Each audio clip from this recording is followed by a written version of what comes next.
Hey guys, happy Saturday. I am here to do a long-awaited video. It's something that I've put off for a period of time because, well, I think one reason is because I just didn't want to answer the questions or I wasn't ready to. Two, it's a very vulnerable thing to ask all of those really tough questions. So today in this video, what I'm going to do is finally answer all of the tough questions you guys have been asking me for long periods of time. So here we are. I'm going to go ahead and I'm going to start at the beginning of some of the questions you guys have been asking. And these are questions you have either asked me on Instagram, you've either asked me on a YouTube video a while ago.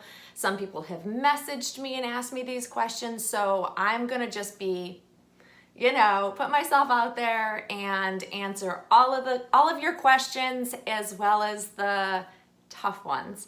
So here we go. I'm gonna start with first question people ask me all the time. What do you do for a living? What is my job? And I don't know, I think I've mentioned it in numerous times. I guess people aren't really aware of maybe what it is. So I am a grant and contract officer for a private university. And that essentially means that I review grant money, contract money that comes into the college and negotiate them. So a lot of legal stuff is what I actually work with every day. Another comment related to this is that someone had said, you mentioned that you design jewelry. Why don't you make dolls? So I'm tying this together because it kind of makes a little bit more sense. So yes, in a previous work life, I actually did create jewelry. I worked for a jewelry store, a very high-end jewelry store, and designed a lot of high-end pieces. I have a couple of my own designs in jewelry like rings. Particularly I did a lot of the very early on, before they became well available, are the initial pendant necklaces. So it was basically your three initials in a scripted round circle. And actually I did that years ago before they became popular. It was something our company sold a lot of, and that's what I'm most well known for, that in some of my bridal jewelry.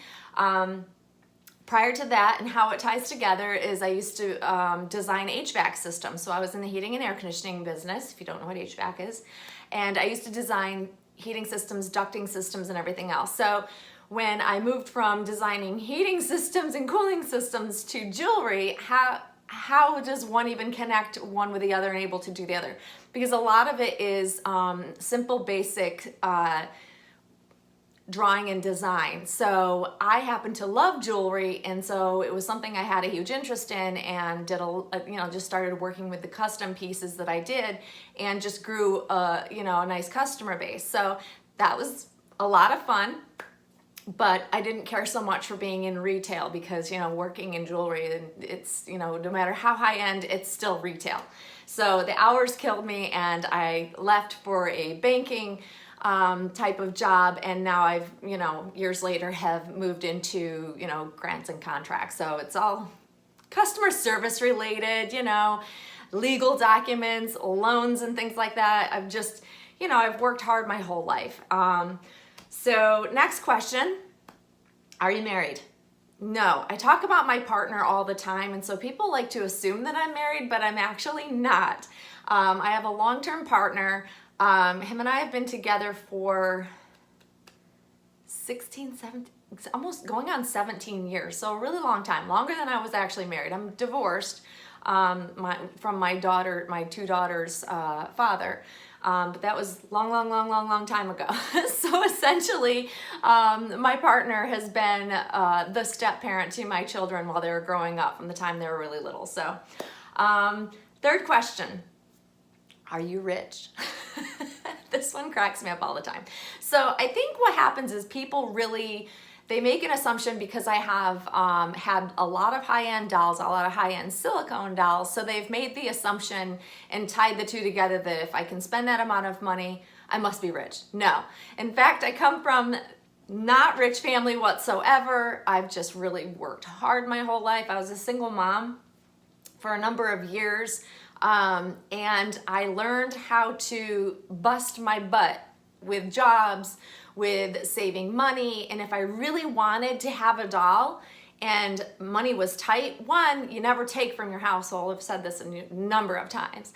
But you can start saving up and eventually you will have the funds. If you're diligent enough and you want something bad enough, trust me, you can make it happen. Trust me, trust me, trust me. I lived on a very low single income household for a long time, doing it all by myself. And I was still able to set aside money if I was careful enough with my spending and yeah, bring home $1 or $2. Okay. As these questions go on, they're gonna get more difficult, a little bit more tricky to answer. And these are some of the ones that I have kind of held off really wanting to put out there for public.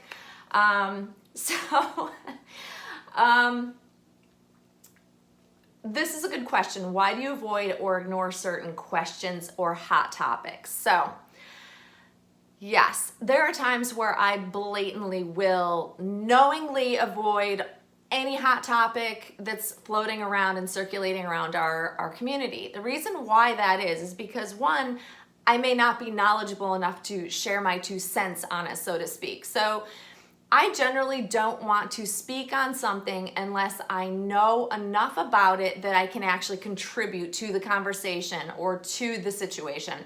I think that I pick and choose my battles just like I do in life.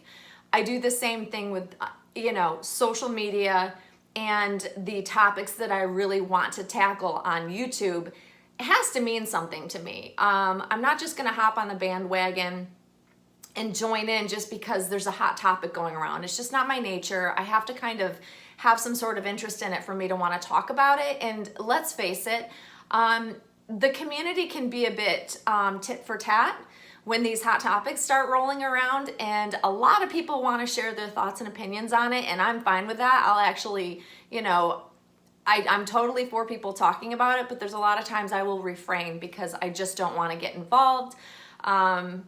It's tricky sometimes. So that's why I tend to avoid some of those hot topics, and then other times you'll see me actually talking about it. So it really just depends on the topic, if it affects me or not. If it does not affect me, then I will just support others that are talking about it. But if it does affect me, I do try to share my take on it, so to speak. All right, so this is gonna tie into, hot topics.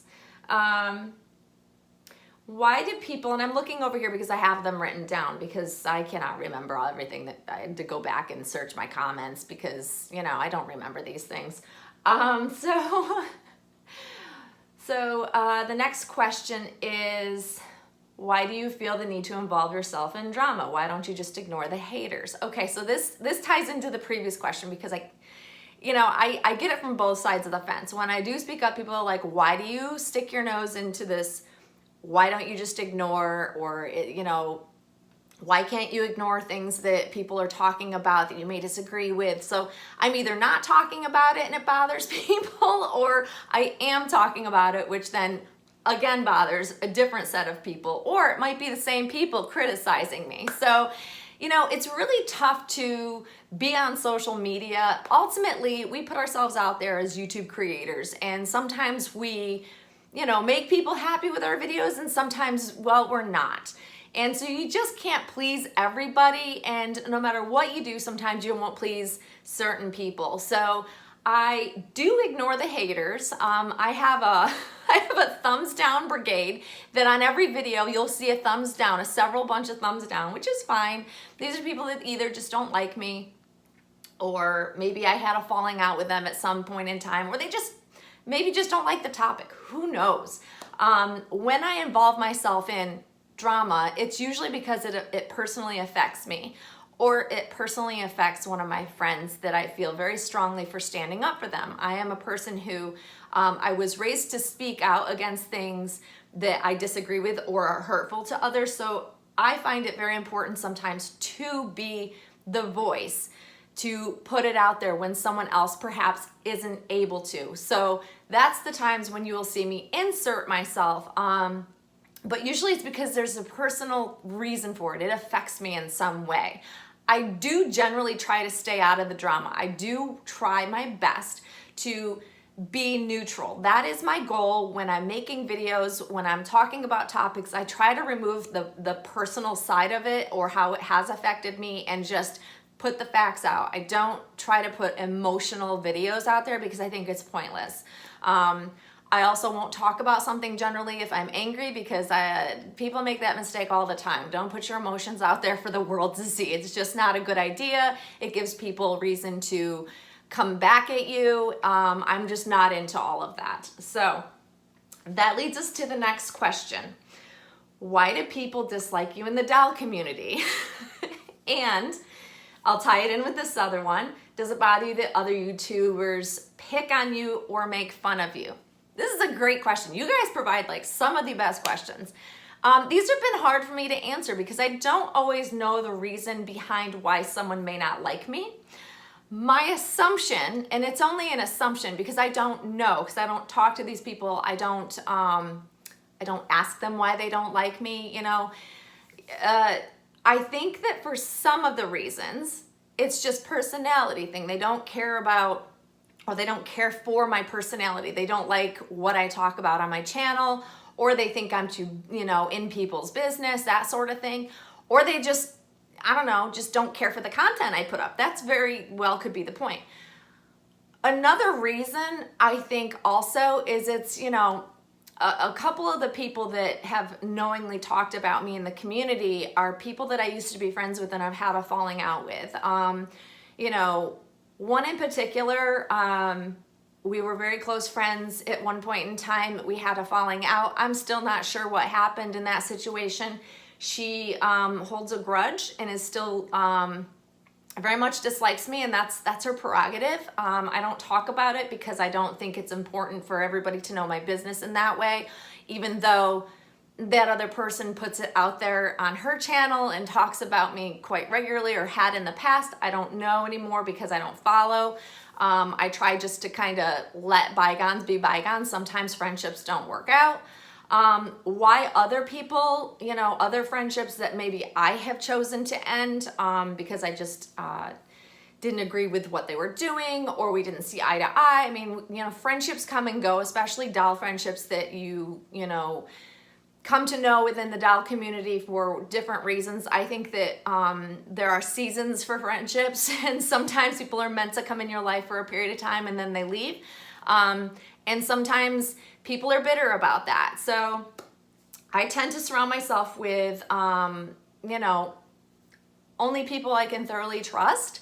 I try to. I don't have a ton of friends. I have a ton of acquaintances and people that I am very cordial with and get along great with, but it's not like deep friendships. I only talk to people outside of the community personally, only a handful of people, just simply because, you know, social media, I'm very careful about who I talk to on a regular basis because, you know, what do we really know about people unless, you know, you get to know them behind the scenes. So I have a very small friends group.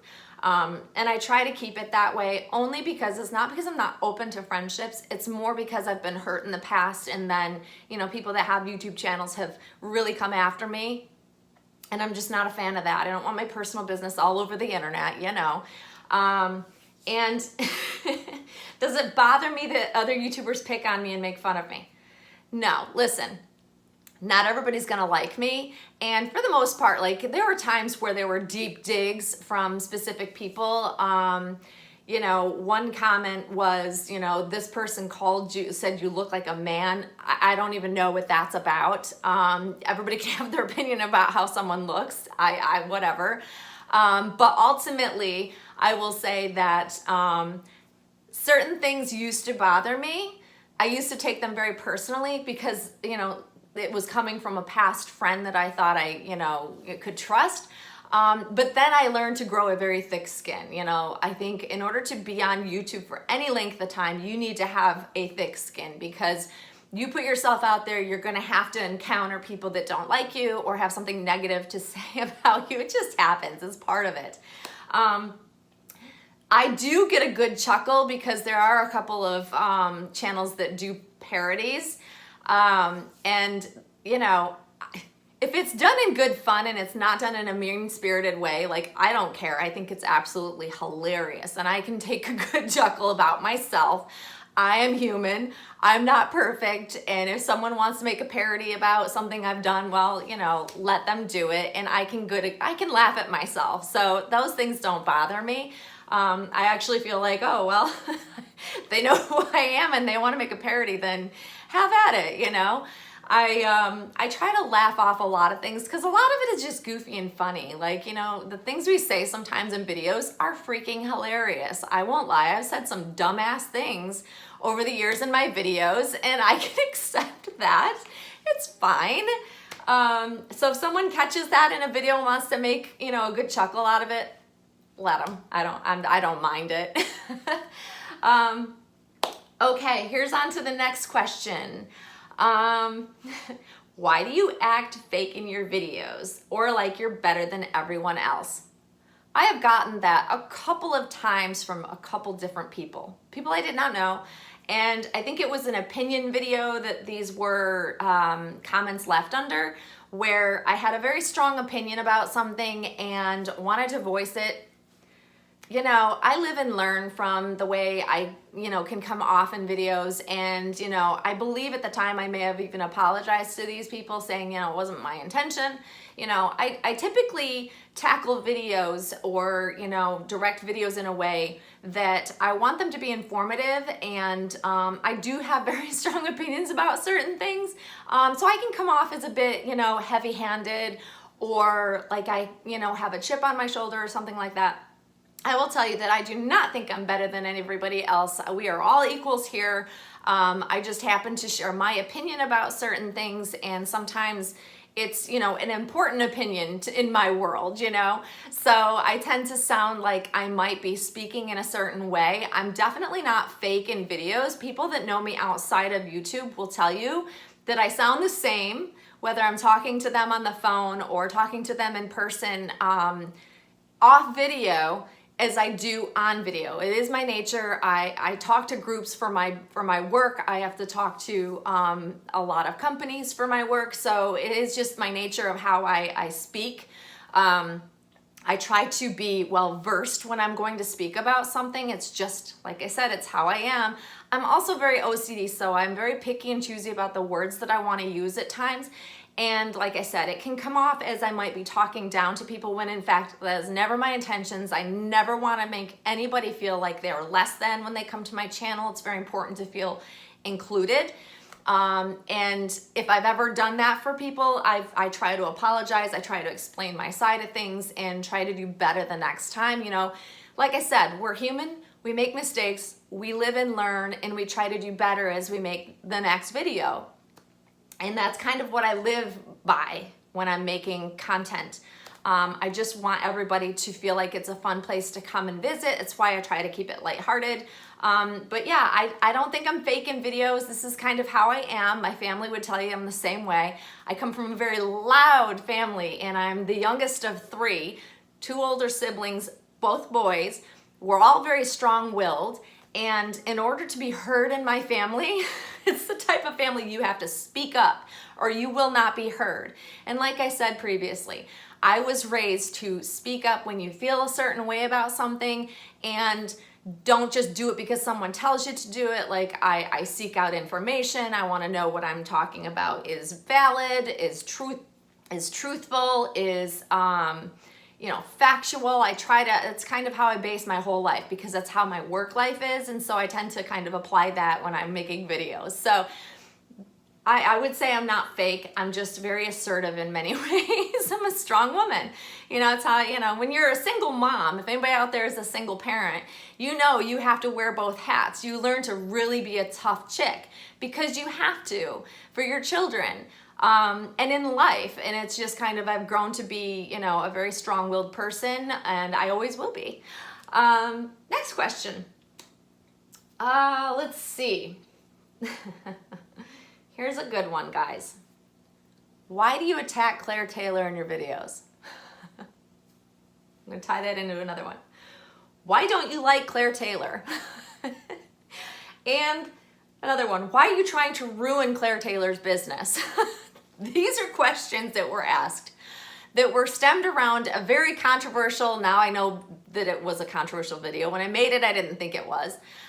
It was stemmed around a couple of videos I made a while back. This is a while back. About not liking silent auctions. And at the time it was the reason what sparked me to talk about it. The first video was because Joanna Kazmierzak auctioned off a full body silicone Lulu, and it went for record numbers for the sale price. And then the second video I made about it was because I saw Claire Taylor doing the same thing. So I have been very forward and open and honest about my feelings about any type of auction, but the silent auctions really just, they make me very uncomfortable. They make me feel like, you know, things aren't transparent. And so I wanted to talk about it because I was trying to urge artists to maybe think of a different way that wouldn't make, it would, one, more collectors would want to get involved if it's not a silent auction, because there's a lot of collectors that are like, nope, won't participate. So it was done in a way, and I tried to make the video in a way that was trying to be helpful, but I believe since all that went down, I had multiple channels speak on the fact that I was putting down Claire Taylor. I was trying to run her business, and you heard the questions. So let me straighten out the facts for you guys. And this is something I was afraid to talk about because I didn't want to like grow it or put it out there that I was, you know, doing anything negative. So one, I am one of Claire Taylor's biggest fans. I have been supporting her art from the very early times that she started making silicone dolls. I've had many of her dolls over the years. I love her work. However, I do get a chance and a choice to speak out if I don't like how somebody's doing something. We all have, you know, the right to our opinions, and I just didn't care for eBay auctions either, and artists have used those for years. I don't want anything but the best for Claire Taylor because she is my favorite artist, guys. You guys have heard me talk about and promote her work for years. Free advertising on my channel before she was even well known.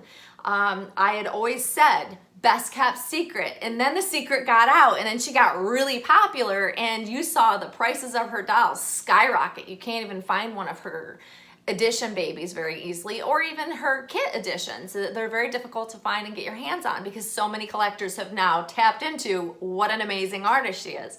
So I'm not trying to ruin her business. I wasn't trying to put her down. I don't want her to fail. I only want her to succeed. And I feel bad that it was taken that way because the video was never ever meant to harm her in any way. Looking back, the timing could have been better. So like I said, live and learn, you know. I learned after the fact that I should have just kept my mouth shut during that period of time and then talked about it maybe later when she wasn't having an open edition. I understand that. And to Claire Taylor, I do apologize for speaking on that because I know that she may have been hurt by that, and that was never my intention. That's the risk when you make any video, and it's something people should keep in mind, that when you speak on something, you can be hurting somebody not realizing it. And that's a hard pill to swallow for me because my intentions were honestly only good. I don't put out videos to put down anybody, let alone my favorite artist, you know. And people have said also in their videos that you're not really a true art or a true you know, supporter of hers, how, you know, you're deep down, you have an agenda. Oh, I've seen it all, guys. I've seen it on Facebook posts, and, you know, I've been blamed for, you know, any stress in Claire Taylor's life at times. And I can tell you that there's never any ill intent. There's never any hidden agendas when I make videos. It really was simply because I just don't care for auctions of any kind. Literally, any kind of auction, I'm not a fan of it. I think people always overpay for dolls, and I've said that numerous times. So no, I don't hate Claire Taylor. I adore her. I think she's an amazing, amazing artist. Clearly, I've had so many dolls of hers, and I've had Monroe for more than 3 years now. So no, I absolutely want her to do nothing but succeed and continue to grow, and I support anything she decides to do. It's none of my business at this point in time how she wants to sell her dolls. I'm gonna just sit back and keep my mouth shut. Live and learn. You know, I can only try to do better as I move forward. Okay, let's see. Here's another good one. And I only have like one more after this that I'm going to talk about because we're at almost 25 minutes. So, why do you act like you have a holier than thou attitude and that you're an elitist? There's so many variations of this. You're a doll snob. You only like people's channels and talk about high-end dolls. Okay. Best way to address that is that, no, I don't think I'm an elitist. I think that for most people that have said that about me, haven't followed me long enough to understand that I have been in this doll community for more than 21 years. I started off when, reborns were literally blushed, ugly, barely painted, glued mohair wig, and it was from a Behringer doll that was purchased at Walmart, right? So I started at the very beginning of this reborn community. I've been in this hobby for a very long time, and I started out with a $100 doll that I thought was, oh my God, I can't believe I'm spending $100 on a doll. But I was so intrigued, and it got sucked in after that, and it grew from there. I have not always collected high-end dolls. I built up my collection for many, many years, so I have not always had the highest end dolls, and I still don't. I have one high-end edition doll from Claire Taylor. That's what I currently have. I have some other dolls that I don't share, but they're not high-end dolls. Like, I have tapered down my collection. I have refined what I really love in dolls, and I've made that my priority. I wanted it to be realistic, one really special doll, and that may change. I've said that before, but it doesn't make me an elitist, okay? It makes me very refined in how and what I like to collect, which took me years to figure out. I had upwards of 20 plus dolls at one point in time, so I've been there.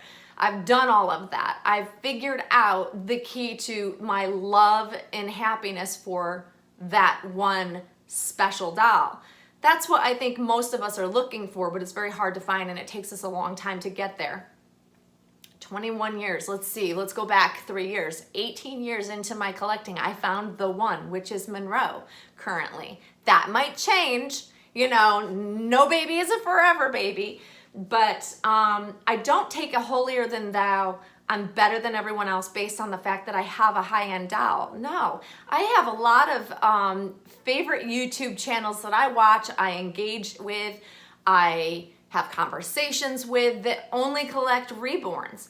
And they're not necessarily high-end reborns. But I will tell you that, birds of a feather flock together. That is a very true statement because I have friends that have the same sculpt as Monroe. And it's fun to connect with those people that have the same like as you.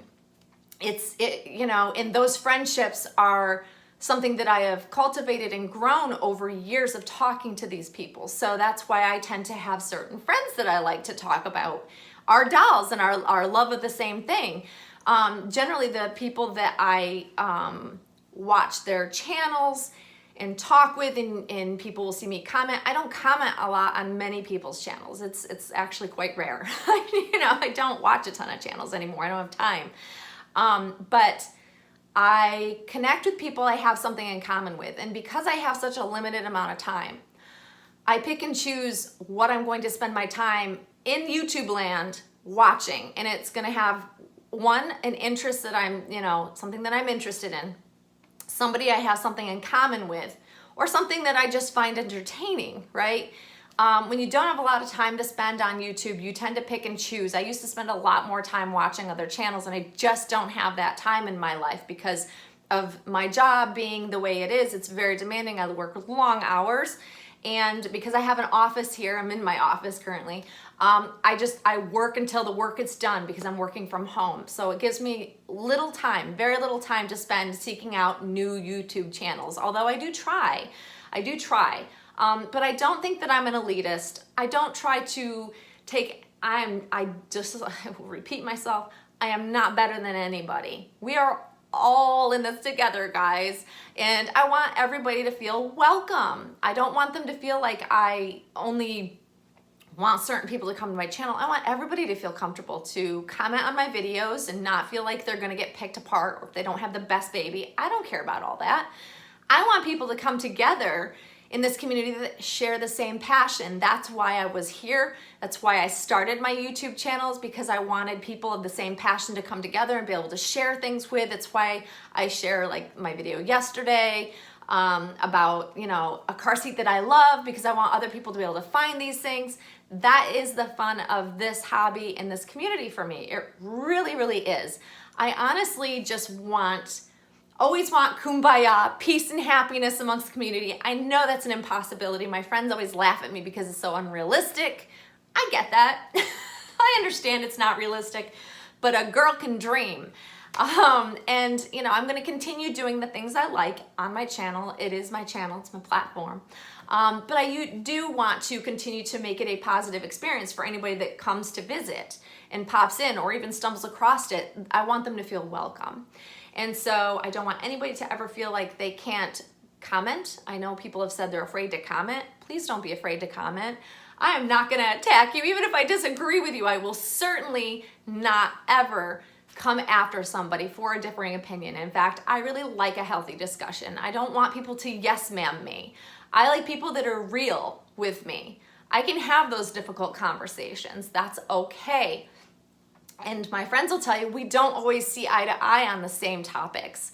We do have differing opinions. You know, just because we're friends doesn't mean I'll agree with everything someone says. And that's okay. That's part of a real healthy friendship. So that's it for my questions, guys. I'm wrapping it up there.